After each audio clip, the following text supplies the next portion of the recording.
Salam sepak bola, teman-teman netizen atau warganet yang saya hormati semuanya. Welcome back ke konten terbaru dari channel YouTube Triple B. Dan di konten terbaru hari ini saya ingin memberikan review dari pertandingan di English Premier League antara Manchester United versus Wolves yang berakhir untuk kemenangan Manchester United dengan skor tipis 1-0. Memang di atas kertas Manchester United yang diunggulkan untuk meraih kemenangan ya teman-teman, tapi jika teman-teman nonton pertandingan dini hari tadi, maka tentu kalian bisa perhatikan bahwa Wolves yang jauh lebih unggul dari segi menciptakan peluang dan juga mereka bisa menyulitkan para pemain Manchester United untuk bisa menciptakan banyak peluang emas. Artinya bahwa Wolves bisa bertahan dengan benar dan baik, plus mereka sangat efektif dalam urusan membangun serangan. Dan mereka membangun serangan tidak saja mengandalkan counter attack, tapi mereka juga bisa bermain terbuka.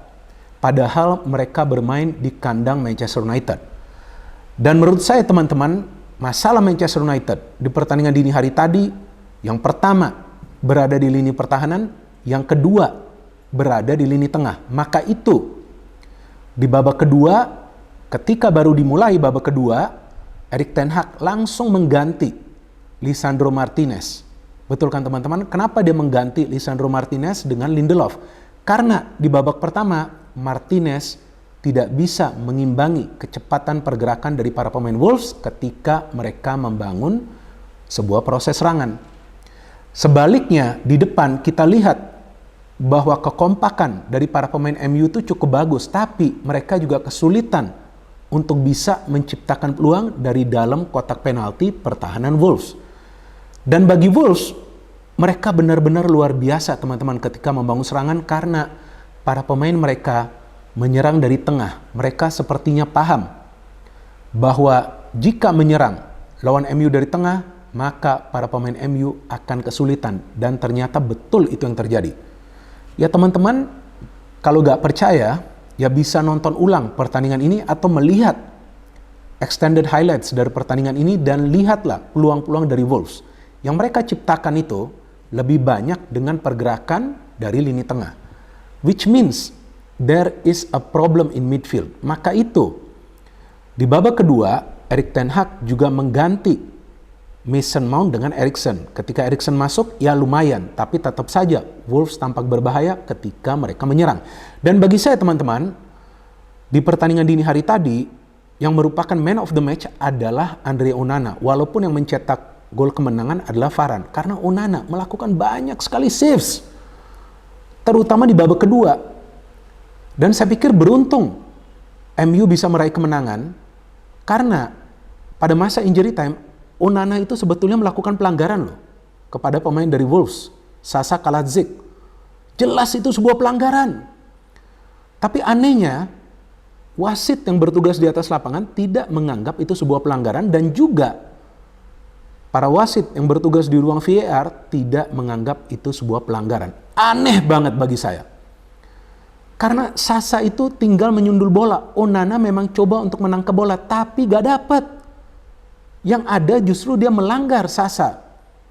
Dan memang sih, sebelumnya di babak pertama, ada pemain dari Wolves, Nelson Semedo, yang tangannya kena bola, tapi itu bukan handball. Karena tangan dari Semedo tidak melebar.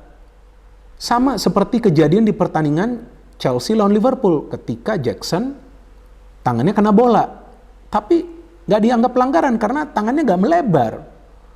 Jadi ini menurut saya MU sangat amat beruntung bisa meraih kemenangan. Dan Ten Hag harus paham bahwa para pemainnya nggak bisa bermain total menyerang. Karena ketika mereka menghadapi counter attack, kewalahan banget mereka.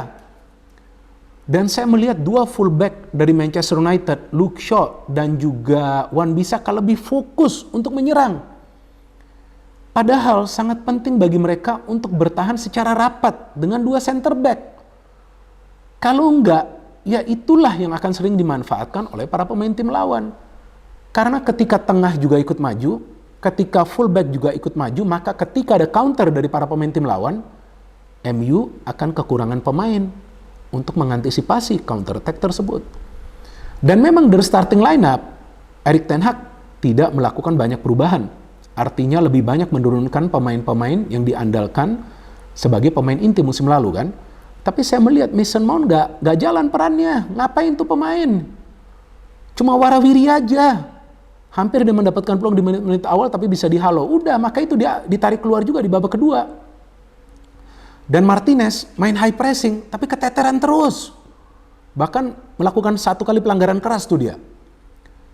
Jadi ya para pemain MU ini tampak overconfident dan mereka tidak menyangka bahwa pelatih dari Wolves, kalau nggak salah namanya Gary O'Neil, akan juga meminta para pemainnya nyerang ke pertahanan MU.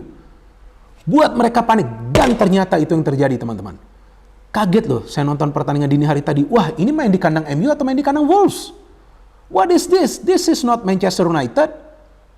Mereka punya pemain-pemain yang bagus. Wolves kita tahu punya banyak pemain baru. Pelatihnya aja baru kali ini. Tapi lihatlah ketenangan dan kekompakan mereka, dan sayang sekali mereka tidak bisa mencetak gol. Tuh di babak pertama ada 2 counter yang mereka lakukan. Jadi memang proses counter attack mereka nih berbahaya sekali. MU juga mendapatkan peluang dari Rashford kan 2 kali, di mana 1 tendangannya bisa di save oleh Jose Sa, yang kedua di blok ya. Dan kalau nggak salah dua-duanya itu umpannya dari Anthony. Tapi selain itu MU sulit sekali menciptakan peluang. Nah di babak kedua ketika ada pergantian pemain dari Erik ten Hag, ketika Lindelof masuk, nah terlihat lah ya, sedikit lebih solid pertahanan MU. Tapi tetap saja bocor di belakang. Wolves itu ya, kalau teman-teman perhatikan, para pemain itu ketika nyerang dari tengah, mereka tidak saja memberikan passing secara cepat ke pemain yang paling dekat, tapi mereka juga mengandalkan skill individu mereka. Garnacho juga gak ngerti ngapain nih pemain ini. Cuma gerasa gerusuk aja. Jadi saya ngelihat nih, tidak ada sinergi di antara para pemain MU. Sepertinya mereka overconfident, gampang nih lawan Wolves, tapi ternyata mereka diteror bolak-balik.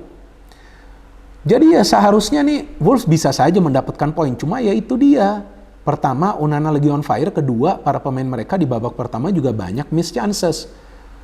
Jadi kesulitan bagi Manchester United itu adalah pertama untuk melakukan pressing di tengah, padahal ada Casemiro loh.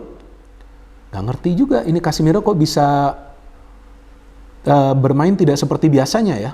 Bahkan beberapa kali dia kecolongan tuh dari serangan para pemain Wolves. Dan memang MU bisa mencetak gol di babak kedua, dan saya gak nyangka yang mencetak gol itu adalah Varane.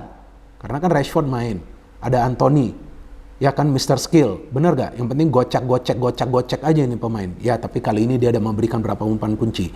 Dan ada peran dari Bruno Fernandes, cukup bagus dia ngangkat bola ke Wan-Bissaka, dan Wan-Bissaka memberikan umpan ke tengah, ternyata di sana ada Varane. Ya this is a good goal lah ya. Walaupun MU membutuhkan waktu yang lama untuk mencetak gol. Tapi ini gol yang memang mereka perlukan. Yang mungkin mereka kira sudah kill the game, tapi ternyata kan enggak. Itu kalau Onana tidak banyak melakukan save jelang pertandingan berakhir, ya maka kemungkinan besar Wolves akan mendapatkan poin sih dari Old Trafford. Jadi ya masih banyak pekerjaan rumah nih bagi Erik ten Hag, terutama di tengah. Kalau saya ngelihat peran dari Mason Mount untuk awal ya, mungkin nanti ke depannya dia bisa lebih baik lagi progresnya. Tapi untuk awal bermain sedikit ke belakang sebagai holding midfielder kayaknya nggak pas. Mungkin jika dia bermain di sayap mungkin bisa lebih efektif lagi, atau mungkin dia bermain sebagai gelandang serang. Tapi masalahnya kalau bermain sebagai gelandang serang di sana sudah ada Bruno Fernandes. Jadi ini bukan masalah finishing dari MU. Menciptakan peluang saja sulit mereka. Kenapa? Mesinnya nggak jalan di tengah, teman-teman. Jadi ketika mesin mereka nggak jalan di tengah, yang kita tahu adalah sumber kekuatan atau kekuatan inti dari Manchester United, gimana caranya mereka bisa menciptakan peluang-peluang yang berbahaya. Tapi ya tentu Erik ten Hag akan mengevaluasi kesulitan bagi timnya, dan nanti di next match hati-hati main di Tottenham Hotspur gak gampang loh, walaupun sudah tidak ada Harry Kane.